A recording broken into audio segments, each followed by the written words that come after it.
بسم اللہ الرحمن الرحیم۔ السلام علیکم معزز سامعین، یہ کاشان بصیرت کا آڈیو بک سیشن ہے جہاں پہ ہم مل کر بہترین مستند کتابوں کا مطالعہ کرتے ہیں، اور آج کل ہم جس کتاب کو پڑھ رہے ہیں اس کا نام ہے نقوش عصمت، جس کے رائٹر ہیں مولانا سید ذیشان حیدر جوادی۔ پچھلی آڈیو میں ہم نے جہاں تک پڑھا تھا جہاد باللسان کو پڑھا تھا، اور وہ پیج نمبر 398 پہ ختم ہوا تھا۔ اس سے آگے ہم نے پڑھنا ہے۔ آئیے اپنی پڑھنے کی ایک خاص جستجو کو جاری رکھتے ہیں اور آگے چلتے ہیں۔ بسم اللہ الرحمن الرحیم۔ اس کے بعد امام صادق علیہ السلام کی خدمت میں حاضری دی۔ حشام نے پورا واقعہ بیان کیا۔ آپ نے فرمایا کہ یہ کمالات ذریت در ذریت چل رہے ہیں۔ آپ نے فرمایا کہ یہ کمالات ذریت در ذریت چل رہے ہیں۔ بریحہ نے امام صادق سے پوچھا کہ آپ حضرات کو توریت و انجیل کا علم کہاں سے حاصل ہو گیا؟ فرمایا کہ یہ ہمارے پاس صاحبان کتاب کی وراثت ہے۔ ہم لوگ اس طرح تلاوت کرتے ہیں جس طرح خود وہ لوگ کیا کرتے تھے۔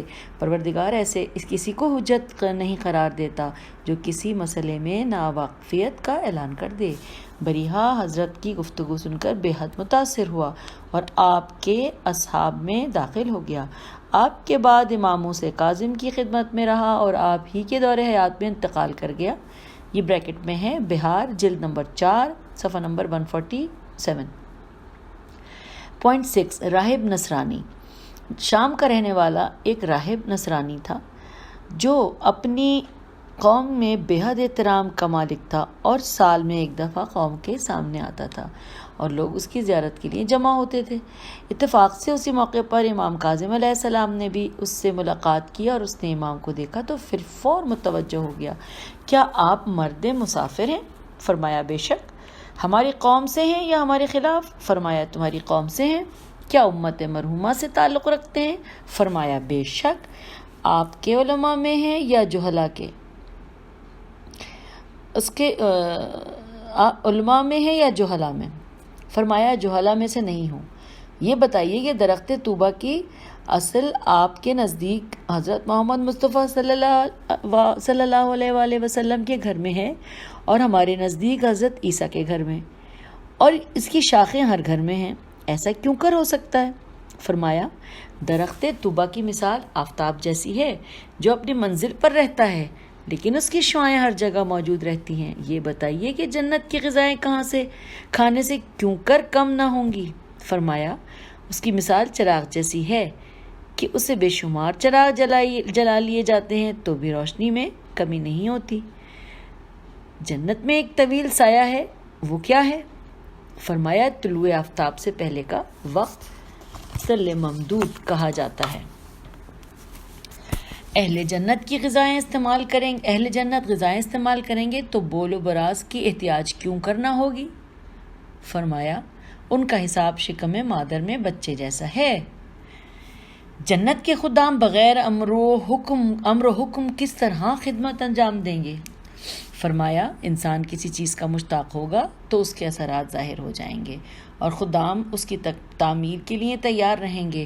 جنت کی کنجی سونے کی ہے یا چاندی کی؟ جنت کی کنجی سونے کی ہے یا چاندی کی؟ یہ سوال ہوا۔ فرمایا جنت کی کنجی لا الہ الا اللہ ہے۔ آپ نے بالکل صحیح فرمایا۔ یہ کہہ کر اپنی قوم کے ساتھ مشرف باسلام ہو گیا، اور ان بریکٹ ہے مناقب حیات الامام موسیٰ جعفر۔ یاد رہے کہ ایسا ہی ایک واقعہ امام محمد باقر علیہ السلام کے حالات کے ذیل میں بھی نقل کیا گیا ہے، اور یہ کوئی حیرت انگیز بات نہیں ہے۔ ائمہ معصومین علیہ السلام میں سب کا قول و فعل یکساں اور متحد ہوتا ہے، ان کے اول و آخر کے بیان میں کوئی فرق نہیں ہوتا۔ آئیے سامعین، اب ہم اگلے ہیڈنگ کی طرف چلتے ہیں، اور وہ ہیڈنگ ہے اصحاب و تلامذہ۔ یہ مختلف اصحاب ہیں، اور جن کی تعداد بھی میں آپ کو پہلے بتا دیتی ہوں۔ یہ کل تعداد ہے 10 اصحاب کی، اور بس ہم جب یہ 10 اصحاب پڑھ لیں گے تو ہم اپنے اس مکمل اس چیپٹر کو ختم کر لیں گے، اور اس کے بعد امام موسیٰ رضا کے بارے میں پڑھیں گے۔ تو آئیے اصحاب و تلامذہ کے بارے میں پڑھتے ہیں۔ 1، حماد بن عیسیٰ، انہوں نے امام سجاد علیہ السلام سے امام جواد تک کا دور دیکھا ہے اور اصحاب اجماع میں شمار ہوتے ہیں۔ نقل روایات میں اس قدر محتاط تھے کہ امام صادق علیہ السلام سے نقل ہونے والے صرف 70 روایات کو اخذ کیا اور ان میں سے بھی چھان پھٹک کے بعد صرف 20 کو اختیار کیا جس میں کسی طرح کے نقص و تغیر کا امکان نہیں تھا۔ امام کاظم علیہ السلام سے دعائے خیر کی التماس کی تو آپ نے مکان، زوجہ، فرزند، خادم اور 50 سال تک حج کی دعا دے دی، اور امام علیہ السلام کی دعا کی برکت سے تمام نعمتیں حاصل ہو گئیں۔ لیکن 50 حج کے بعد پھر حج کا ارادہ کیا تو غسل احرام کرتے وقت سیلاب کی نظر ہو گئے اور غریق حجفہ کا لقب پا گئے۔ نمبر 2، ابو عبداللہ بن عبد الرحمن الحجاج الجبلی الکوفی صفوان بن یحییٰ کے استاد تھے اور امام صادق و کاظم کے اصحاب میں شمار ہوتے تھے۔ ایک عرصے کے بعد راہ حق کی طرف آئے اور امام رضا علیہ السلام سے بھی ملاقات کی اور اسی زمانے میں انتقال فرمایا۔ امام علی رضا علیہ السلام نے انہیں جنت کی بشارت دی اور امام صادق ان سے فرمایا کرتے تھے کہ اہل مدینہ سے مناظرہ کرو، مجھے اپنے اصحاب میں تم جیسے افراد کی ضرورت ہے۔ ابو الحسن کی طرف سے یہ روایت بھی نقل کی گئی ہے کہ آپ نے عبد الرحمن کے بارے میں فرمایا کہ وہ دل پر گراں تھے، لیکن اس کا مفہوم علماء نے یہ بیان کیا ہے کہ وہ دشمنوں کے دل پر گراں تھے، یا میرے دل میں گراں قدر تھے، یا اس اعتبار سے گراں تھے کہ ان کا نام عبد الرحمن تھا اور ان کے باپ کا نام حجاج تھا، اور صاحبان ایمان کے دلوں پر یہ دونوں نام گراں ہیں۔ جہاں کہ سبت ابن جوزی نے نقل کیا ہے کہ عبداللہ بن جعفر نے اپنے ایک فرزند کا نام معاویہ رکھ دیا تھا، تو سارے بنی ہاشم نے ان سے ترک تکلم کر دیا کہ بنی ہاشم اس نام کو مصلحت کے طور پر بھی برداشت نہیں کر سکتے۔ نمبر 3، عبداللہ بن حنظب بجلی کوفی اصحاب امام کاظم و امام رضا علیہ السلام میں سقہ جلیل القدر تھے اور حضرت کے وکیل بھی تھے۔ امام رضا علیہ السلام انہیں خدا اور رسول کے راضی ہونے کی ضمانت دی تھی اور انہیں جنت کی بشارت بھی دی تھی۔ انہی کے بارے میں مشہور روایت ہے کہ میدان عرفات میں زار و قطار رو رہے تھے تو ابراہیم بن ہاشم نے کہا کہ میں نے اس شان کا وقوف تو کبھی نہیں دیکھا، تو فرمایا کہ خدا کی قسم میں نے اپنے حق میں کوئی دعا نہیں کی ہے اور ہر دعا برادران ایمانی کے حق میں کی ہے۔ امام موسیٰ کاظم نے فرمایا ہے کہ جو شخص برادران ایمانی کے حق میں دعا کرتا ہے، رب کریم اس کی طرف سے عرش اعظم سے آواز آتی ہے کہ تجھے اس کا 1,00,000 گناہ دیا جائے گا۔ تو میں نے نہیں چاہا کہ قدرت کی طرف سے 1,00,000 گناہ کا انکار کر دوں اور اپنی گناہگار زبان سے اپنے حق میں صرف ایک دعا کروں جس کے قبول ہونے کے بعد کی بھی کوئی ضمانت نہیں ہے۔ انہیں عبداللہ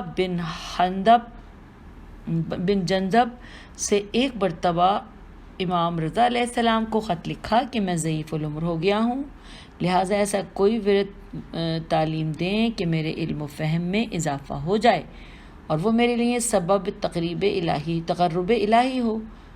تو آپ نے فرمایا کہ بکثرت یہ ورد پڑھا کرو۔ اچھا ورد ہے، یہ میں پڑھنے کی کوشش کرتی ہوں، کہیں مجھ سے غلطی نہ ہو جائے۔ بسم اللہ الرحمن الرحیم ولا حول ولا قوت الا باللہ العلی العظیم۔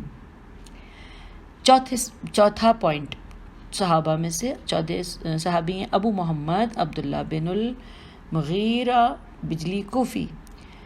فقہائے اصحاب میں مرد ثقہ تھے اور دین و ورع میں بے مثل و بے نظیر تھے، اصحاب اجماع میں شمار ہوتے تھے اور تقریباً 3 کتابوں کے مصنف تھے۔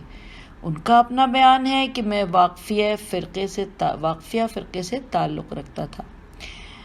اتفاق سے حج کے لیے گیا تو دیوار کعبہ سے لپٹ کر گریہ کر کے دعا کی کہ خدایا مجھے صحیح دین کی ہدایت فرما، تو اچانک یہ خیال پیدا ہوا کہ امام رضا علیہ السلام سے ملاقات کروں۔ چنانچہ حج کے بعد مدینے گیا اور حضرت کے در دولت پر حاضر ہوا، اطلاع بھجوائی کہ ایک شخص عراق سے ملنے کے لیے آیا ہے۔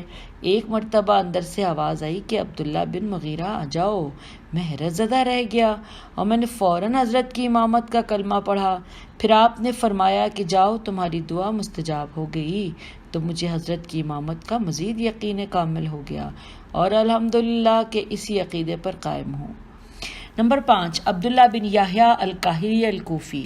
یہ اور ان کے بھائی اسحاق دونوں امام صادق اور امام کاظم علیہ السلام کے راویوں میں شمار ہوتے ہیں، اور امام کاظم ان پر خصوصی عنایت فرمایا کرتے تھے، یہاں تک کہ علی بن یقطین کو نصیحت فرمائی تھی کہ کاہلی کا خاص خیال رکھنا، اور اسی بنا پر وہ ان کے تمام مصارف کی کفالت کرتے تھے اور سارے خاندان کا خرچ چلایا کرتے تھے، یہاں تک کہ ایک مرتبہ حج کے بعد امام کاظم کی خدمت میں حاضر ہوئے اور فرمایا کہ عبداللہ، اب خیر زیادہ کرو، تمہارا وقت موت قریب آ گیا ہے۔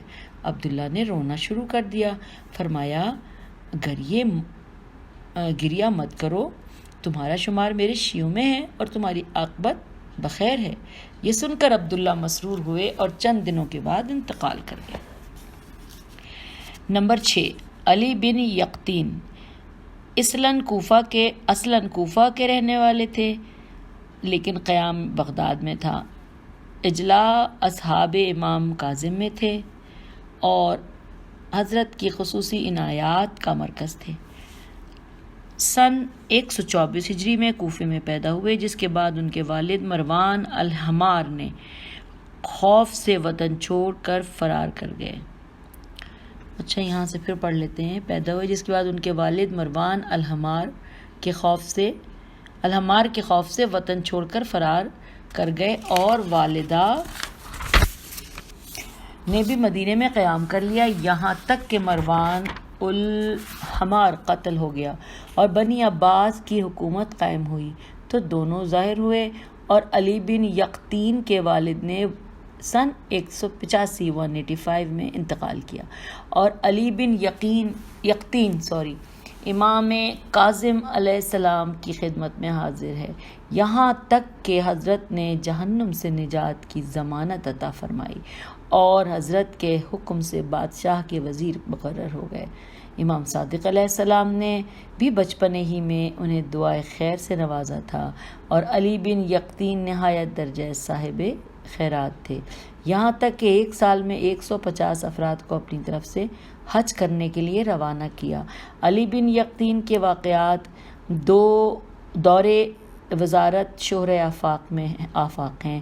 امام کاظم ان پر اس قدر مہربان تھے کہ ایک مرتبہ ابراہیم جمال سے ملاقات کی تو حضرت نے مدینے میں ان سے ملاقات کرنے سے انکار کر دیا اور فرمایا کہ ابراہیم کو راضی کرو، اور پھر باعجاز ایک رات میں انہیں مدینے سے کوفے پہنچایا، اور انہوں نے ابراہیم سے معافی مانگی اور پھر واپس حضرت کی خدمت میں حاضر ہوئے۔ علی بن یقطین نے سن 180 ہجری میں اس وقت انتقال کیا جب امام موسیٰ کاظم قید خانے میں تھے۔ بعض حضرات نے سن وفات 182 قرار دیا ہے۔ نمبر 7، مفضل بن عمر کوفی جعفی۔ شیخ نجاشی اور علامہ نے ان کے بارے میں شکوک و شبہات کا اظہار کیا ہے، لیکن دیگر علماء رجال نے تعریف اور توثیق کی ہے اور نقل کیا ہے کہ امام صادق اور امام کاظم علیہ السلام کے وکلاء میں تھے، اور امام صادق نے ان کے پاس ایک رقم رکھوا دی تھی۔ اس کے بعد ذریعہ اصحاب کے درمیان میں کوئی اختلاف ہو جائے تو صلح کرائیں، اور محمد بن سنان کی روایت ہے کہ امام کاظم علیہ السلام نے فرمایا کہ جس طرح مفضل میرے لیے باعث انس و راحت ہے، اسی طرح تم حضرت رضا علیہ السلام اور جواد علیہ السلام کے لیے باعث انس و راحت ہوگے۔ عبداللہ بن فضل ہاشمی راوی ہیں کہ میں امام صادق علیہ السلام کی خدمت میں تھا کہ مفضل بن عمر وارد ہو گئے۔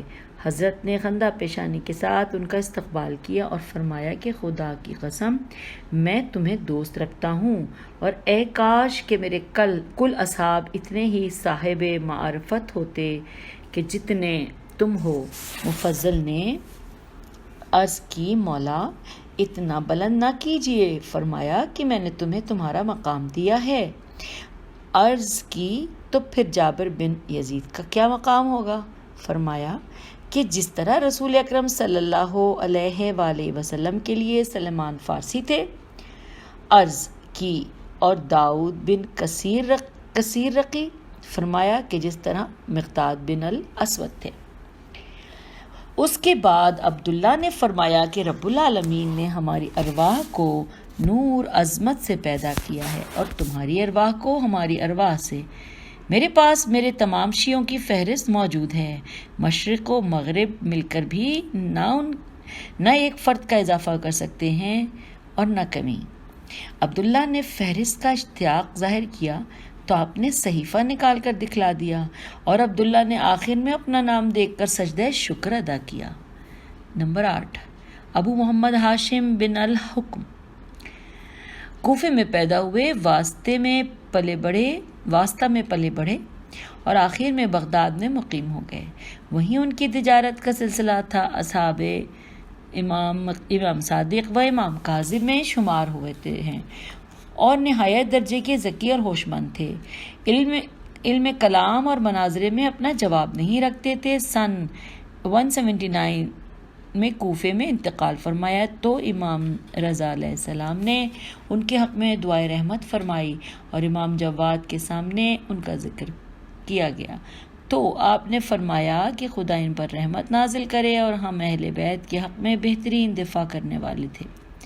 عمیر بن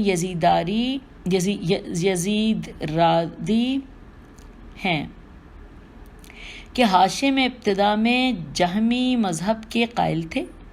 ایک مرتبہ امام صادق سے مناظرے کی خواہش کی تو میں نے حضرت سے وقت لیا۔ حشام حاضر ہوئے تو آپ نے ایک سوال کر دیا جس کا جواب نہ دے سکے، اور چند روز کے بعد جواب لے کر آئے تو آپ نے دوسرا سوال کر دیا، پھر چند روز تک جواب تلاش کرتے رہے، اور اب جو تیسری مرتبہ آئے تو حضرت کی ہیبت سے کلام کرنے کی ہمت نہ پڑی اور اسے توفیق پروردگار دے کر ایمان لے آئے، اور امام صادق علیہ السلام کی خدمت میں اس قدر ترقی کی کہ آپ نے حمران بن عین، قیس، یونس بن یعقوب اور مومن طاق کی موجودگی میں انہیں صدر مجلس میں جگہ دی اور فرمایا ھذا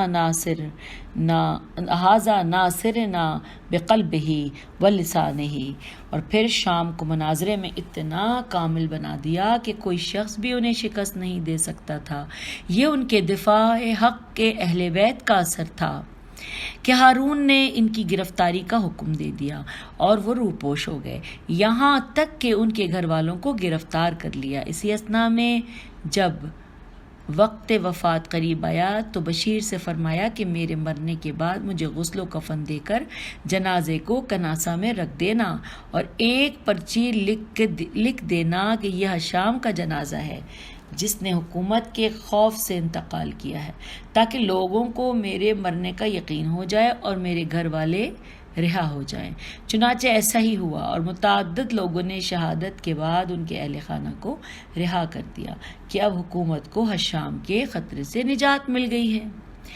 آئیے نمبر 9 پڑھتے ہیں۔ یونس بن عبد الرحمن حشام بن عبد الملک کے زمانے میں پیدا ہوئے۔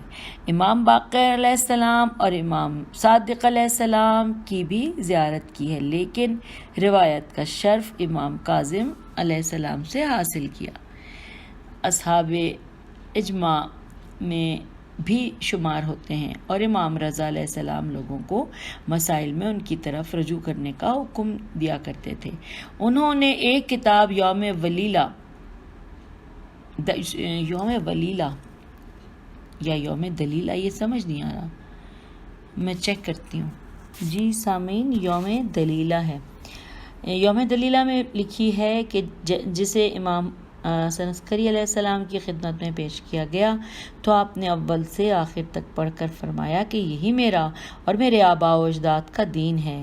یونس نے سن 208 ہجری میں انتقال فرمایا اور امام رضا علیہ السلام نے 3 مرتبہ انہیں جنت کی بشارت دی تھی اور انہیں مثل سلیمان قرار دیا تھا کہ انہوں نے فرقہ واقفیہ کا شدت سے مقابلہ کیا اور لوگوں کو امام رضا علیہ السلام کی امامت کا کی دعوت دی، ورنہ بہت سے لوگوں نے امام کاظم علیہ السلام کے بعد امامت کے سلسلے کو روک دیا تھا اور امام رضا علیہ السلام کی امامت کا انکار کر کے امام کاظم کے سارے اموال اور حقوق پر قبضہ کر لیا تھا۔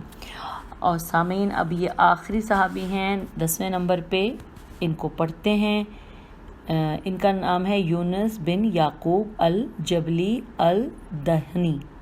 حضرت معاویہ بن عمار کے بھانجے تھے۔ ابتدا میں غالباً عبداللہ فتح کے امامت کے قائل تھے، بعد میں امام کاظم علیہ السلام کی طرف رجوع کیا اور معتبر ترین اصحاب امام میں شامل ہو گئے، یہاں تک کہ آپ کے وکیل بھی ہو گئے۔ امام رضا علیہ السلام کے زمانے میں مدینے میں انتقال فرمایا تو حضرت نے تجہیز و تکفین کا مکمل انتظام فرمایا اور تمام لوگوں کو جنازے میں شرکت کا حکم دیا اور بقیع میں قبر کا انتظام فرمایا۔ جس پر بعض لوگوں نے اعتراض کیا کہ یہ عراقی تھے تو آپ نے فرمایا کہ ہمارے چاہنے والے تھے، لہٰذا اگر انہیں بقیع میں جگہ نہ دی گئی تو ہم بھی اپنے جنازے وہاں دفن نہ کریں گے، جس کے بعد انہیں قبر کی جگہ نہ دی گئی اور حضرت نے متوفی قبرستان کو 40 دن قبر پر پانی چھڑکنے کا حکم دیا کہ یونس خدا کی نگاہ میں اس قدر عزیز ہیں کہ اس نے انہیں عراق سے جوار پیغمبر تک پہنچا دیا۔ والسلام علی من اتبع الہدی۔ تو سامعین، یہاں پر ہمارا یہ والا مکمل جو ہم پڑھ رہے تھے، اس حوالے سے ہم امام موسیٰ کاظم بن جعفر علیہ السلام کے بارے میں معلومات حاصل کر رہے تھے اس کتاب سے، نقوش عصمت سے۔ تو وہ چیپٹر مکمل ختم ہو گیا، اور اب حالانکہ یہ ریکارڈنگ ابھی صرف 22 منٹ کی ہے تقریباً ہوئی ہے، لیکن میرے خیال ہے میں اسے یہاں روک دیتی ہوں، کیونکہ ہمارا اگلا جو چیپٹر ہے وہ پھر ہم نئی ریکارڈنگ میں شروع کریں، نقش زندگانی امام علی رضا علیہ السلام کے اوپر۔ یہ بہت انٹرسٹنگ ہے، انشاءاللہ اس کو ہم اگلی آڈیو میں پڑھیں گے۔ تب تک کے لیے اجازت دیجیے، میں آپ سب بھی پروردگار آپ کو زندگی اور سلامتی عطا کرے، پڑھنے کا شوق بڑھائے، اور چہر معصومین علیہ السلام کے حوالے سے معلومات اور پہ تحقیق کی پروردگار آپ کو توفیق عطا فرمائے، اور مجھے بھی۔ اور اگر پڑھنے میں کوئی غلطی ہوئی ہے تو میں معذرت چاہتی ہوں، اور کامنٹ میں ضرور بتائیے گا کہ آپ کتاب پڑھتے میں آپ کو اچھا لگ رہا ہے، یا اگر کوئی کمی ہے تو وہ ضرور مجھے بتائیے، مجھے انتظار رہے گا۔ خدا حافظ، فی امان اللہ۔